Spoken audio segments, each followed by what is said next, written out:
Let's talk about the 5 things that suck about real estate as a career. Everybody thinks real estate agents already make too much money and they complain. Everybody's involved in what we make. But I promise you, there's an 87% failure rate in the first 2 years in this business because it's so hard and demanding.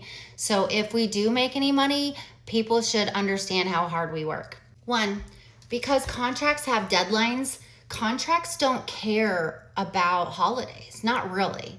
And so if you have inspections that happened or you have quotes you need to get and a holiday falls in between those days, you still need to communicate with your clients because there's a deadline. You might have to work out and communicate and go back and forth with a seller or a buyer before the holiday is over because the next day is the deadline day. So when you're writing contracts, sometimes you actually have to think about the days around the end date. Number 2, if you are okay with turning down business and being okay with being passed over for another person, don't answer your phone on holidays or nights or weekends. A lot of times that's when your clients are off work and they want to talk about real estate. So you have to be able to talk to them nights, weekends, and holidays. And sometimes you have to show houses when your clients are in your area on a holiday, right? Now, granted, it might only be a couple hours of the holiday where you can get your work done really quickly, go show a couple houses, and then enjoy the rest of your day. I'm just saying that it's not like we can 100% check out always. Now, I know a whole bunch of you other real estate agents that set more boundaries are going to come at me for the comments, but I'm just talking about agents that make a lot of money. This is what we do. Number 3, clients can drain you emotionally. They will take all of their emotions out on you. Sometimes they cuss at you, not meaning to. Sometimes they yell at you. The transaction or the negotiations isn't going the way that they wanted, and they're literally having a crash out, a meltdown, everything, right? And right in front of you. And you want to help them. And if you're a people pleaser, you want to do everything in your power to make the pain go away. You want them to be happy. You're digging your heels and your nails in and you're begging the other side to work with your clients. Sometimes they're just complete jerks, right? And then sometimes your clients turn on you too. Literally, like, because you can't work magic, they all of a sudden think that like you suck. And it's not even you. It's not your house you're selling. You're not on the deed. It's someone else. And then there's another one where people ask you for your money. They don't see your value. They actually talk trash about real estate agents in front of you, but they need to hire you to show them homes because they need you to use your key to get in the home. And they're literally sitting there talking trash about other real estate agents. I've literally sat through stories in front of other people, like listening to them tell me how horrible all the real estate agents were.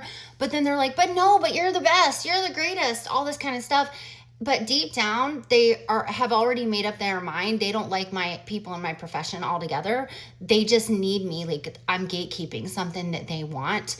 And then right at the end goal, like right when you got them a good deal, right when everything is going perfect, they're like, hey, so do you think you can just, you're making a lot of money here. You're making like $15,000. That's a lot of money. Don't you think you should give me like 0.5% for my closing costs?